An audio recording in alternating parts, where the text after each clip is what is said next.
நான் கண் ஆப்ரேஷன் பண்ணியிருந்தேன். அதனால மறுபடியும் ஒரு செக்கப்புக்கு வர சொல்லியிருந்தாங்க. போயிருந்தேன். அப்போ வந்து கண்ணு நம்ம இந்த ஒரு எழுத்துக்கள உத்து பார்க்கும்போது கூசுதுன்னு சொல்லவும், எனக்கு ஒரு கண்ணாடி எழுதி குடுத்துருந்தாங்க பாருங்க.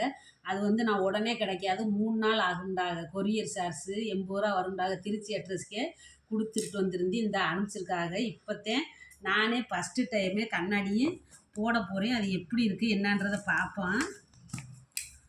பாருங்க. நல்லா சேஃப்டியா பேக் பண்ணி கொடுத்துருக்காங்க. நல்லா சேஃப்டியாக பேக் பண்ணி கொடுத்துருந்தாங்க. இன்னைக்கு 3 நாளாச்சு இதை ஆர்டர் பண்ணி. இதுக்கு வந்து ரூ. 80 தான் கொரியர் சார்ஜே வாங்கினாங்க.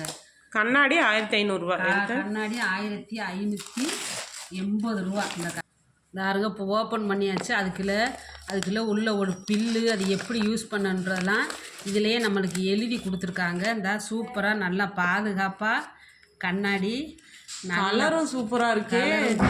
பாருங்க. வந்து நம்ம தூசி இது தொடச்சிக்கிறதுக்கு இந்த மாதிரி நம்ம கூசுதுண்ட வந்து இந்த மாதிரி எனக்கு எழுதி கொடுத்தாங்க. கிட்டத்து பார்வை தூரத்து பார்வையில் நல்லா தெரியுண்டு.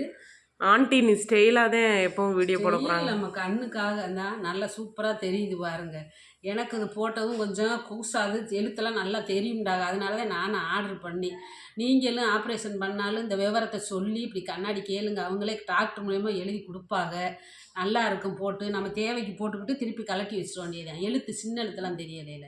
பாருங்கள் எப்படி இருக்குன்றத சொல்லுங்கள். எங்கள் வீடியோ ஸ்கிப் பண்ணாமல் பாருங்கள். லைக் பண்ணுங்கள், ஷேர். கண்ணாடி போடாமல் இருந்தால் என்னத்தை ஆபத்து? கண்ணாடி போடாமல் இருந்தால் அந்த தூசி இதெல்லாம் போய் கண்ணில் அடையுதுல்ல.